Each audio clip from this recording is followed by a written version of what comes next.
All right, Science Flipping podcast listeners, as always, this episode is brought to you by Rocketly.ai. If you're looking for a seller lead generating system that has automation, an AI bot, and has sellers coming to you, then Rocketly.ai is your choice. Make sure you head over to the website, fill out an application, and schedule a demo now to see the power of Rocketly.ai. What is up, Science Flipping family? We are back with an incredible guest. Omar Lopez is in the house. What's up, brother? Hey, how's it going? This man is doing virtual wholesaling innovations across the country, specifically six states. And we need to know his story because I think a lot of you guys are going to relate to his story because being a real estate investor was not his main goal growing up. And I think everyone here, including myself, can relate to that. But let's start. How are you now making six figures, doing it all virtually? What's your focus right now in your business? So right now, our focus is wholesaling innovations, and our main marketing strategy is PPC. Okay. So we run our own campaigns, and we do it all over the phones. Yeah. So just underwrite these properties virtually, Fast Home Cash Offers, that's the company. That's it. And we just lock everything up over the phone. So right now, go look up fasthomecashoffers.com. Yep. Check them out. Make sure you're following them on Instagram and all the other platforms. Successful real estate investor has been doing this 6 years or so, rocking roughly six figures a month gross, only spending 20 grand a month to get to six figures. Yep. So if you guys are listening to those numbers, that's a 5x return on your marketing spend. That's exactly why he's on this podcast. Excited to have you, dude. Thank you. But with that said, let's take it back how you got started 6 years ago. It's a great story. I come from a Mexican background, and nobody in my family's in real estate or entrepreneurism, none of that. So growing up, I went to college, graduated. Matter of fact, I actually got expelled from school. So when I got expelled from school, I ended up going to the continuation school, and I got all my credits, and I went back to the same high school that I was at, and I graduated as an 11th grader. So, yeah, okay, cool story, right? Everybody that's expelled, they typically graduate later. Yeah. But I ended up just getting all my credits fast, and I graduated early from So, but that proved to you that you could do some cool shit, right? Like, to be able to go do that, it showed like you were being lazy, you were being you were fucking off. And when you took it serious, what you could do, right? Right. So, I always knew that I had potential. Even though I was getting into trouble, selling drugs in high school and all that stuff. Yeah. Getting expelled, I ended up going back, and I graduated early. So from there, went to college. I got associates in science, in horticulture, plant science, turf grass management, all that. I got 2 degrees because I thought I wanted to be in landscaping. So, because that's what I used to do. Ever since I was 6 years old, my father used to take me to work with him. He's a Mexican. He's worked hard all his life. So he took me to go mow lawns ever since I was 6. So I ended up having my own little gardening route and mowing lawns around where I used to live, Southern California, Palm Springs. And I thought I wanted to have my tree trimming company. So I started trimming trees because that's what used to pay more at the time.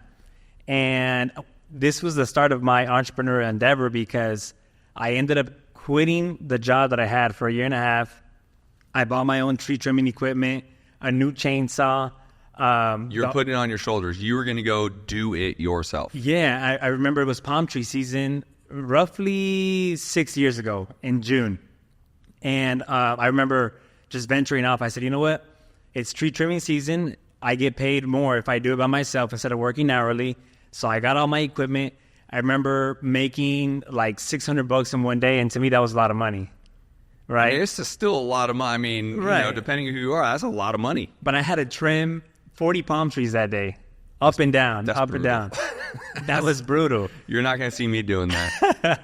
You're not going to see me doing that anymore either. That's it. So from there, that was I quit on a Friday, and I started Saturday, Monday, and on Tuesday, I fell down.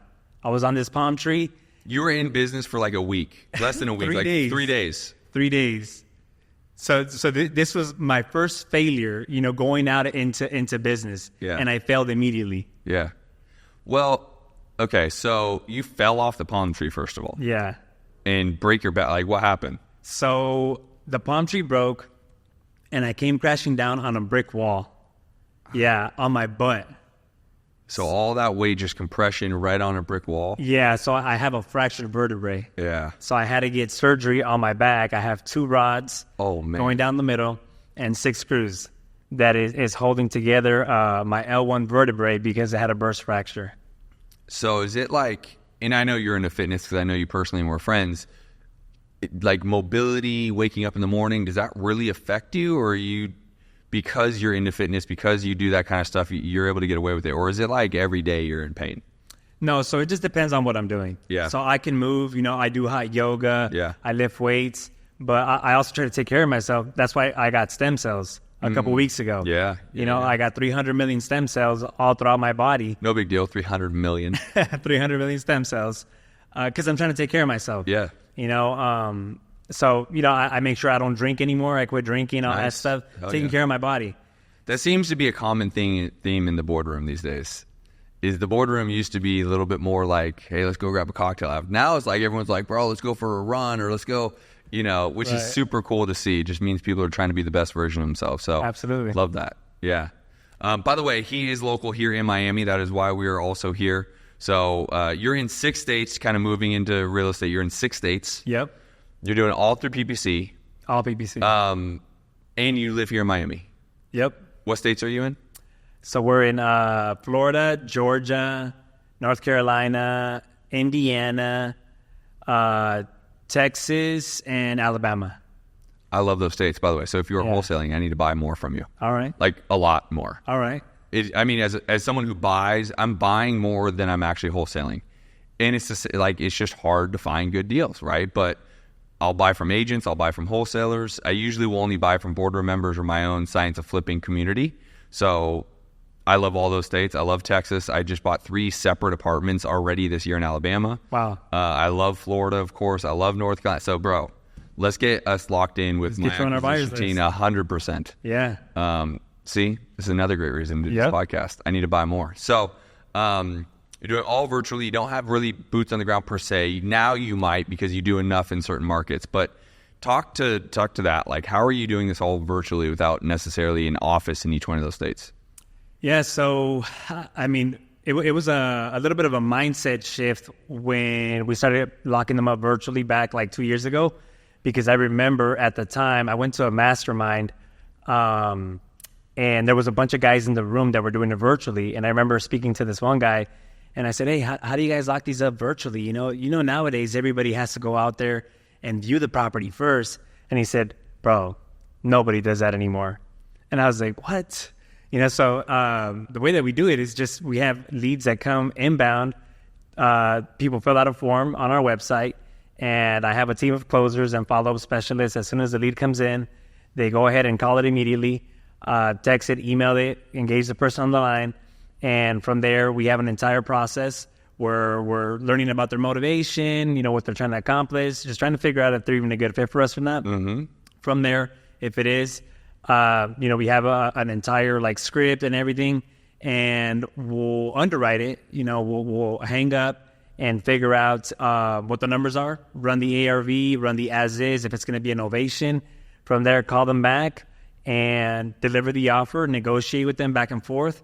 If they accept it, then we'll send out the purchase agreement, and we'll walk them through the purchase agreement, make sure they fill it out, both sides. From there, we transfer it over to our disposition manager. He's the one that's now in charge of sending the photographer, working with our closing coordinator to open titles, submit the deposit, make sure that we have a clean title, line up the buyer or line up the conventional buyer. And, maybe 45, 60 days later, we all get paid.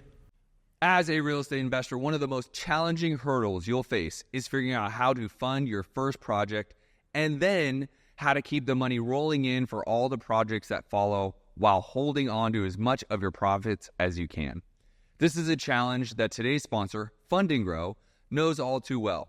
They've built a strategy that has helped tens of thousands of real estate investors access 0% interest business credit for their first, their third, their 10th, even their 100th deal. They've been in the game since 2007 and are experts at helping investors with their 100% done-for-you business credit program. They'll do all the heavy lifting and negotiating to get you approved and teach you how to use the credit like cash without any crazy expensive fees. And you get to keep financing your deals at 0% interest. So head over to fundandgrow.com/flip to learn more about the program. There's also an option for a free pre-qualification to see how much you could qualify for. It's super simple and will take less than 2 minutes of your time. Again, that link is fundandgrow.com/flip. I ran this model, so I know it very well, but I want everyone to know what you're doing, why you're so damn successful. That's why you're here, right? So again, check out fasthomecashoffers.com and Omar. You mentioned novations. Yep. This is obviously in the past year become a very big term. I'm old. My definition of novations back when we were doing it our way was you would leave the homeowner the loan and the title in the homeowner's name. You would do the remodel on the home to get to a number where you could give the seller what they really wanted, because most sellers want more than we're able to give you. And you say, well, I can't do that unless I actually gain appreciation through forced appreciation of renovation. Then I can give you your number, and not only can I give you your number, I'll give you a percentage of the profits I make on the back end. I just need to be able to do the remodel while you still own it. That was my definition of novation years ago. Now, essentially, novations is wholesaling on the MLS. Pretty much. Right? I mean, let's call it for what it is, which is great. I novate, you novate. Many of the major players now novate. Why or how are you transitioning your business with novations? Is it like taking over more of your deal flow? Is it pretty even still where you still traditionally wholesale? What's your business look like? Yeah, so it's 50-50, and you're right. The word novation is tossed around loosely. Yeah. It is, the correct term is replacing the contract, and that typically happens when you're replacing one contract, the wholesale one, to a conventional buyer, right? But even if it's a wholesale deal, the main benefit is just being able to slap it on the MLS. That's right. So right now we're doing 50-50, and the way that we do it is we don't get into the fixing and the flipping, kind of like you said. Right. We underwrite the property in its as-is condition. What do we think the property can sell for in its current as-is condition, as long as it passes financing? So It's got to have a good roof, good electrical, plumbing, HVAC, all that good stuff. And from there, we'll underwrite it, subtract a certain percentage where we have to be at without making any repairs. We factor in our fee and just slap it on the market. But, to your point, it is tossed around loosely, novation. So even if you have a wholesale deal, as long as you have a certain clause in the regular contract, the ability to put it on the MLS and just market it to the entire world, that's the main benefit of novations right there. Yeah, the attorney in fact. The attorney in fact. So again, I think it's great, and it's innovating what we do today, because obviously you probably saw what's going down in South Carolina, and making it illegal. I'm not going to go into all that because it's kind of always been illegal there anyway. So essentially, they just make you now sell a contract. Well, that's kind of what we do anyways, right? So people are blowing it up like this is a big thing. It's not. You just need a market. You have a contract for sale, and you can get away with it. That being said, this kind of frees up us investors to have an option for sellers. Because what are your numbers? I'll tell you our numbers, but what are your numbers on a novation versus a normal cash offer for wholesale? How much different are they?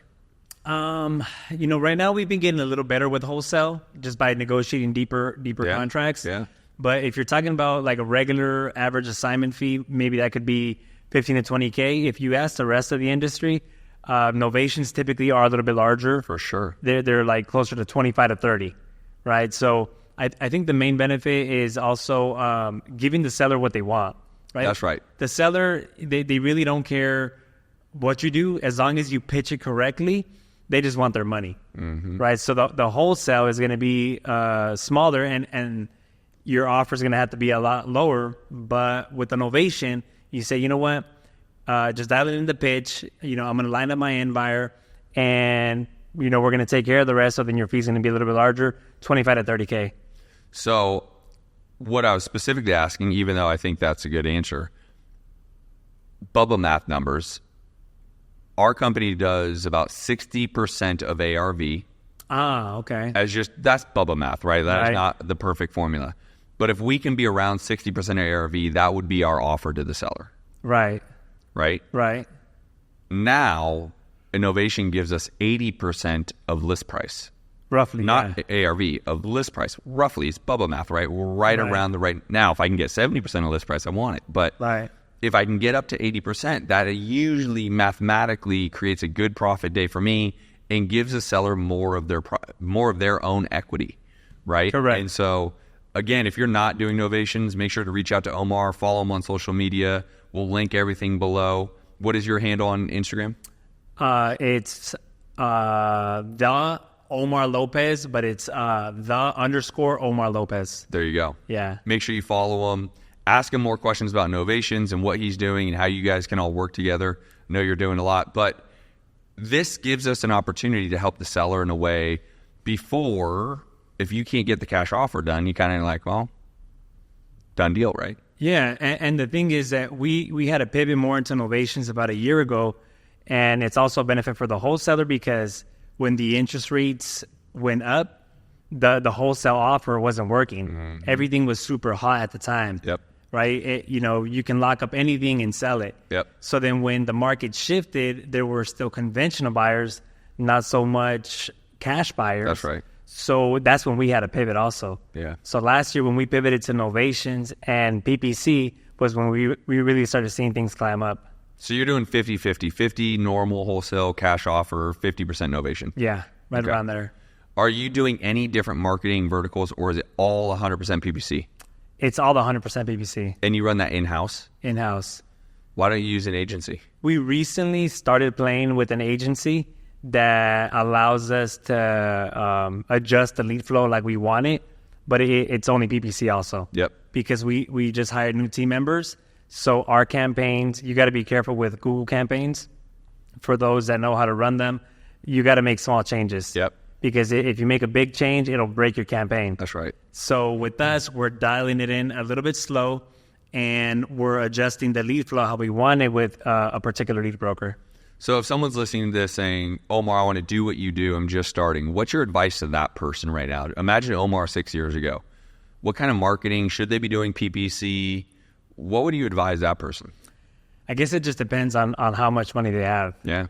So the way that I got started with a little bit of money, I literally just started driving the neighborhoods and looking for distressed houses. That's great. And I just searched them up and skip traced the property address, and I bought many properties like that. Did you call them or actually knock on their door? Call them. So you did what I would hope all people do, is you can do this business for very little money. I mean, that probably cost you little to no money to drive around, some gas money, skip trace money. More time. And time. Yeah. You're going to spend money, you're going to spend time. For us, you can spend both. You have money and you have time, you can spend both. But you're doing what people aren't willing to do, right? And that, I think, is a little bit of a secret to your success, right? Even to the point of bring it back to when you were doing, landscaping and doing your own tree business, is you wanted to put it on your own shoulders and go put the effort in to create what you wanted to create and do what others weren't willing to do. And that's why you were able to go get deals driving for dollars, because no one does it anymore. Right. No one does it. Yeah. I mean, there are little applications to help you do it, and people don't do it. Now, I'm being, a little exaggerated. Yes, there are still people that do it. But relative to how many people that you do PPC or cold call or direct mail, there's so few of people that actually will still do driving for dollars. Like, to the point I would tell you, get someone on your team to get back to do that. That would be a great idea. Why not? It's essentially free. Right. Pay for their gas, pay for the skip tracing. They are the acquisition agent. And you have free, like if they get one every 3 months, who cares? Right. Now what you need to do is keep them in the game long enough to go get paid, right? So today's episode is brought to you by our friends at Bateman Collective. Pay per click can be an awesome lead gen channel for investors, but you need tons of data to make it work on your own. That's where Bateman Collective comes in. They have the data and the expertise to help you unlock PPC as your top marketing channel. Take the risk out of PPC and go with the experts. Go with the best. Get a free strategy consultation to see how they can drive consistent, motivated seller leads to your business. Go to batemancollective.com. What do you again, let's talk about this 6-year journey you've been on. You started door knocking. What other iterations have you gone through to get to where you're at today, making, 7 figures a year within marketing, deal flow? What does that look like? When I first got started, I didn't start with my team. I just started having a team, specifically wholesaling and innovation, about 2 years ago. I first got started buying rental properties. So when I started driving for dollars, in fact, I actually used to be the mobile home guy back where I used to live. I know a lot about mobile homes. Wow. Yeah. Okay. Good to know. I'll call you. Yeah, hit me up. My biggest deals have been with mobile homes. Really? Yeah, I've made up to $160K on mobile homes. No way. I'm serious. That's huge. Yeah. Okay. Yeah. And so for a while, I was the mobile home guy fixing and flipping mobile homes. And I also did a lot of mobile homes where I sold them on seller financing. So I have a few nodes that are still paying me to this day on seller financing. That's great. From there, I realized that the main money is in real estate. Yeah. Right. So I can make a bunch of little small deals with mobile homes, but you want to be a real estate investor. So I started getting into buying houses and mobile homes with land as well. I still own a few of those as part of my portfolio. And so when I did that, I got up to like 12 rental properties.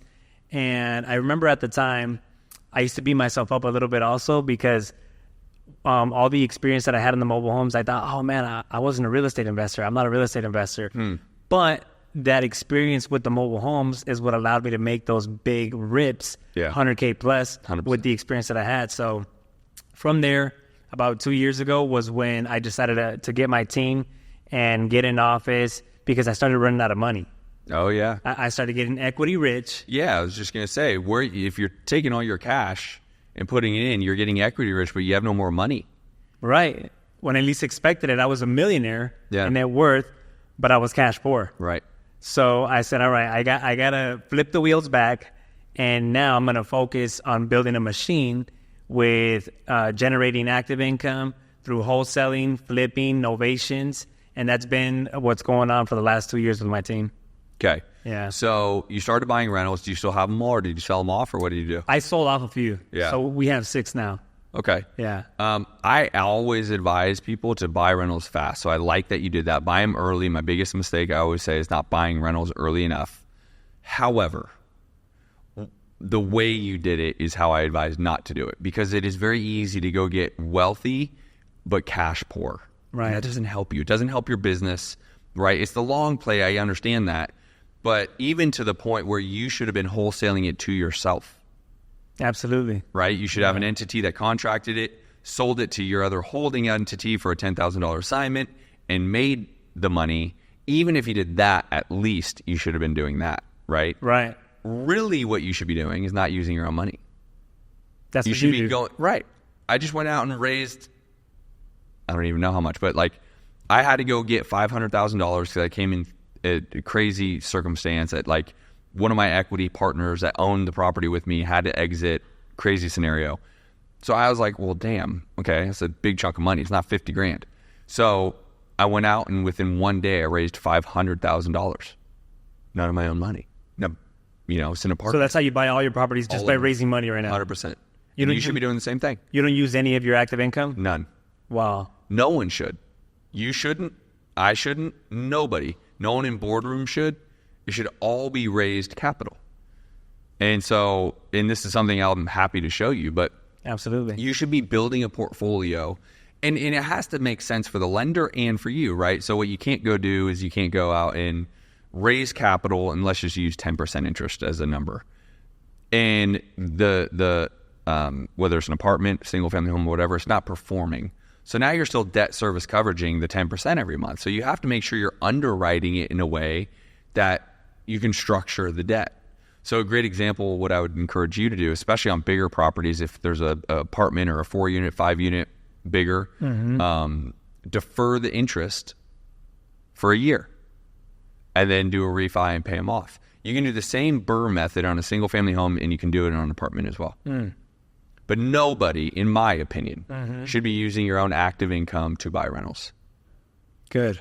That's a good point right there. And so that will help everybody move their wealth accumulation faster. The key will be is how do you go find the money, raise the money, structure the money. That's where people go, well, great, Justin, now what the hell do I do? Right. Well, and I can help you. And obviously my community members get that kind of coaching, right? But happy to help you, dude. Absolutely. Because you should keep buying rentals. I don't want you to, and that's why I asked specifically if you sold some or didn't sell some. I want you to keep what you have, but then, and by the way, you might even keep what you have and do a liquidation event or a liquidity event. So what I mean by that is you might go in there and say, I'm going to use fake examples. You have 6 rentals left. Let's just say you have $100,000 of equity on each. I'm using fake examples. $600,000 of equity. You call Justin or anybody. Say, hey, Justin, I want to bring you in on ownership on this rental. You want to be a part owner? I've already done the hard work. I bought it. I remodeled it. I tenanted it. It's performing at this. Give me, $50,000 and I'll bring you into ownership on this one rental right here. Okay. Well, now you have $50,000 back in your pocket. You have a partner on a property that's making you $300-$400 a month. And the bigger payday will when you sell off, but now you have $50,000 back in your pocket. What can you go do with $50,000? Can you go buy another flip? Can you do a seller finance note that gets better returns than the rental? What can you do with $50,000? So essentially what you're saying is just leverage the properties. Yeah, but you bring them in as an owner. Okay. You can bring them in as debt, but bring them in as an owner.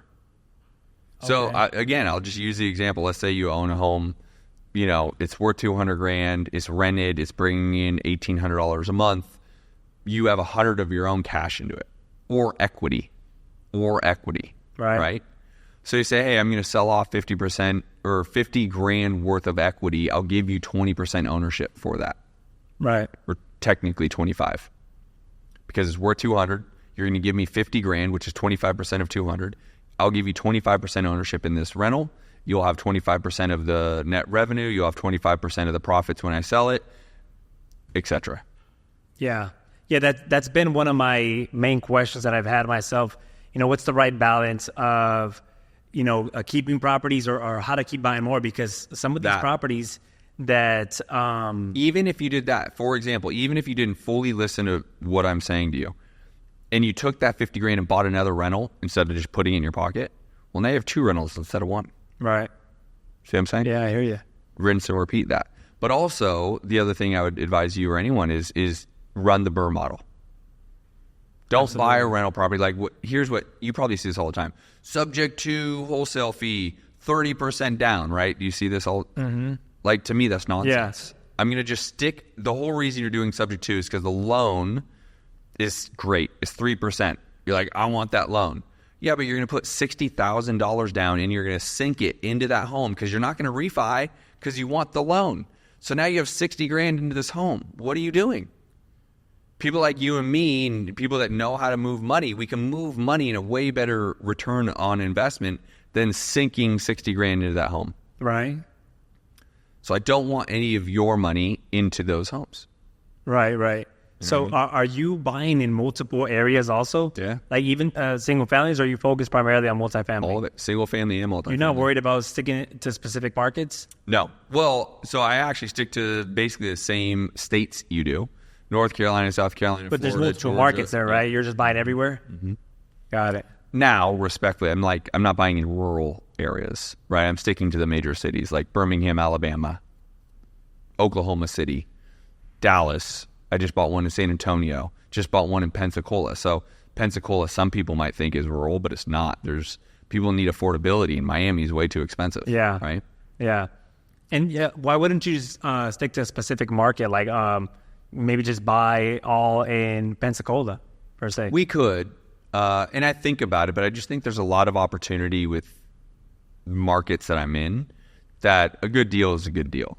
And, because I run a business just like you, it's virtual, right? So if I have resources in these markets, I feel totally comfortable buying in those markets. Got it. Right? So I buy through the whole state of Florida. Ironically, I've never bought a deal in Miami. It's just not the best market for that right now. Right. But I love Alabama right now. I love Georgia. I love Oklahoma. These are all great markets because there's still affordability. And you just deal with different property managers, or I'm sure you have somebody that deals with them. Yeah, so I have an in-house, I don't even know what you would call her, agent and property manager relation. So her name's Megan. She's great. Her whole day is focused on agents on our listings or our buys, escrows. She's not a TC, but she'd make sure when we're funding or selling and, make sure our TC has all the stuff for me to sign, all things to do with property management and agents. So wow. That's her entire job. Wow. Right. But we're buying 2 to 5 properties a week, and we just bought 3 apartments. So it's full time. I mean, yeah, you keep her busy. Yeah. For sure. Yeah. Good. So what do you see yourself doing now to finish this year? It's midway through 2024, which is crazy to even think about. But how do you see your business shaping? Have you seen an effect on what's going on with interest rates? Are you doing anything different? Are you pivoting? Are you doubling down? What are you doing? So the one thing that we are doing is trying to get more focus to Florida. Okay. So that's our goal. So slowly we're reducing the number of states, sure. And we'll be in Florida, and we're also going to put some direct mail into Miami. Yeah. I want to tap into this market. Yeah. So we're aiming for $1.8 million in revenue this year. And are you on goal? I think we're maybe 40%. How do I say this? So slightly off target. Yeah. So you're at 800 grand so far for the year, essentially. Right. Yeah. Right. So that's going to be the main thing, getting more focused and adding a different marketing channel also, because I don't want to be relying strictly on PPC. I'm so happy you said that. You should have 3. 3. 2 is better than 1, but you should have 3. Because, again, whether it's driving for dollars, that's a marketing channel. Right. Whether it's agent outreach, that's a marketing channel. Whether it's co-wholesaling, that's a marketing channel. Absolutely. Someone else went and found the deal, you find the buyer. Or maybe you are the buyer, right? Yeah.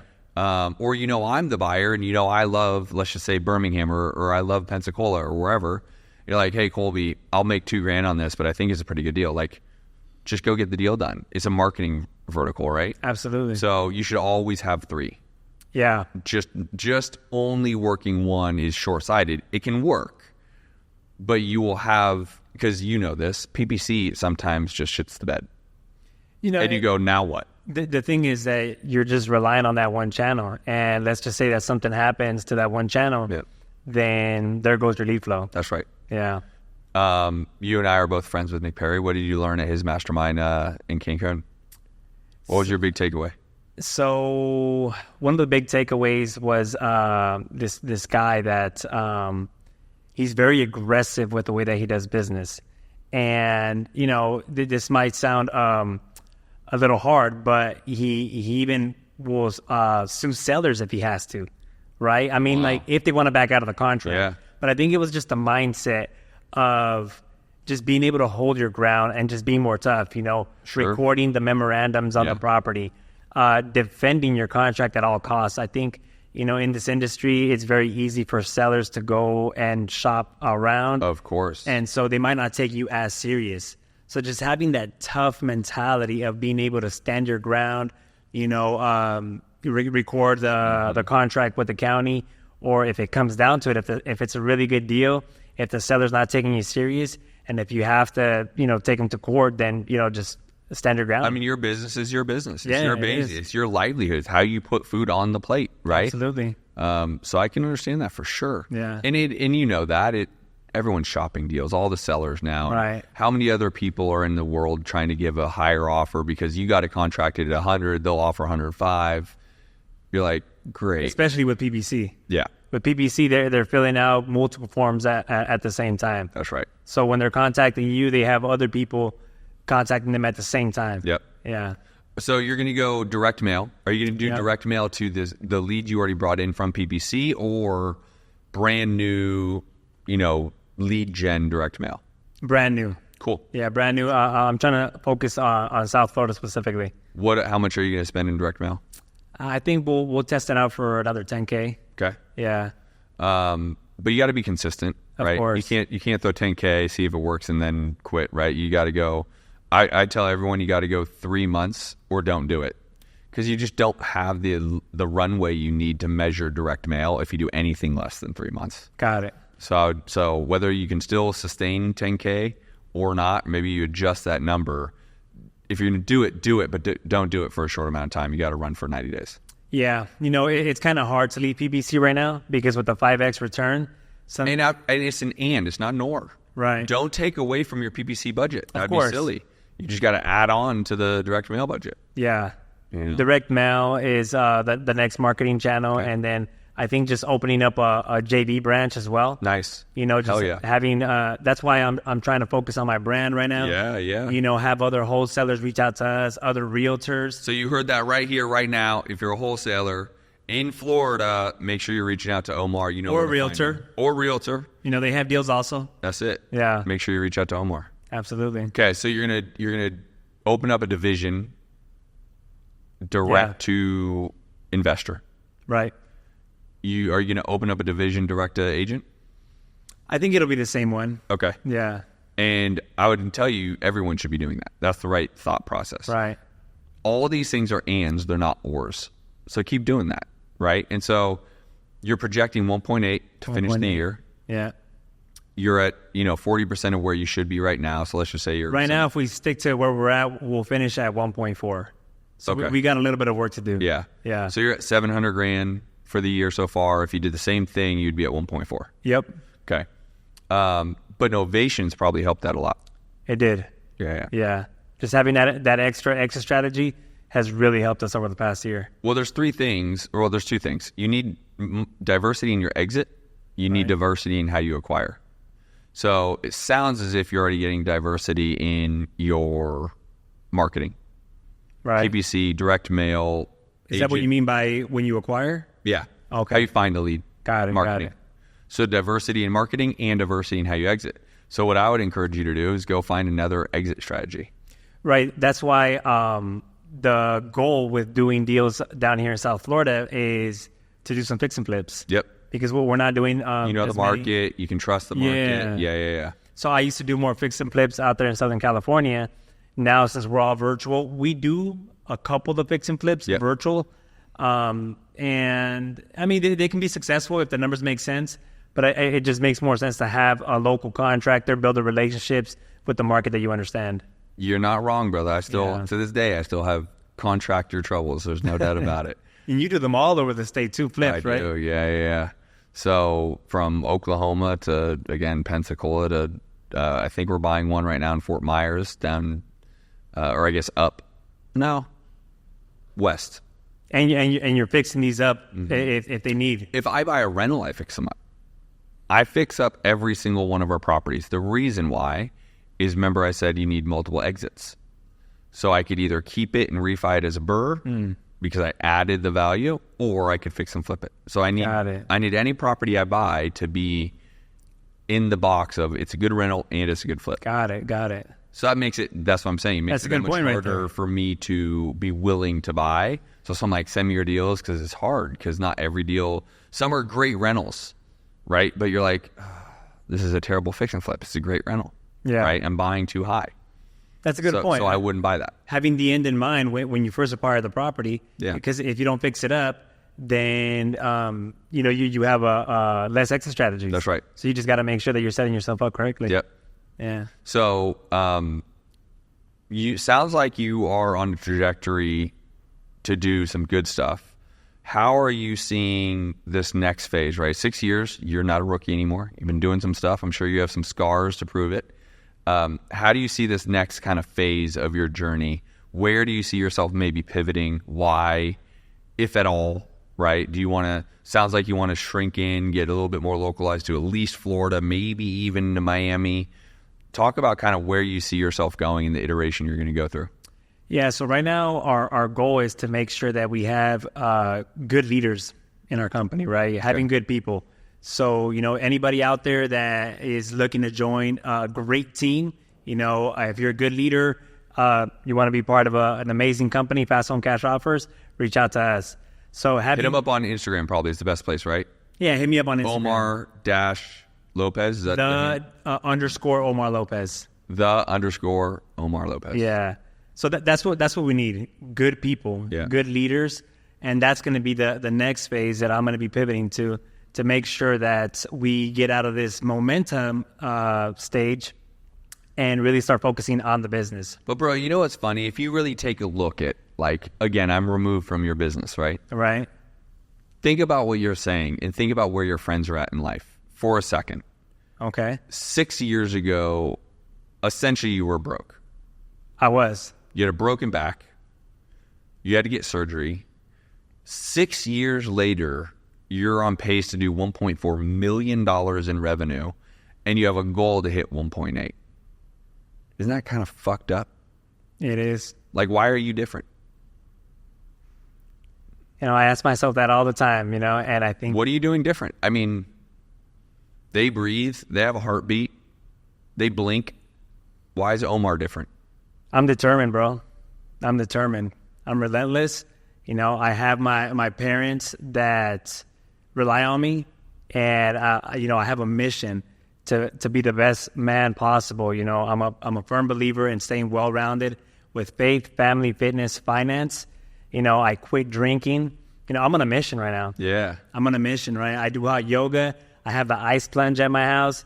I'm looking to stay dialed in all aspects of life. You know, I'm just getting started right now. Hell yeah, bro. Yeah. Well, I'm so excited you're on this podcast. If you have deals, hit him up on Instagram. If you are looking to work for a great company, hit him up on Instagram. He is the real deal. He is a friend of mine. So excited to have you featured on this podcast, my guy. Thank you, bro. Right on. Appreciate that. All right, guys, that is it for this episode. We are going to be back with another guest on the next episode. See you there. Peace. See you guys.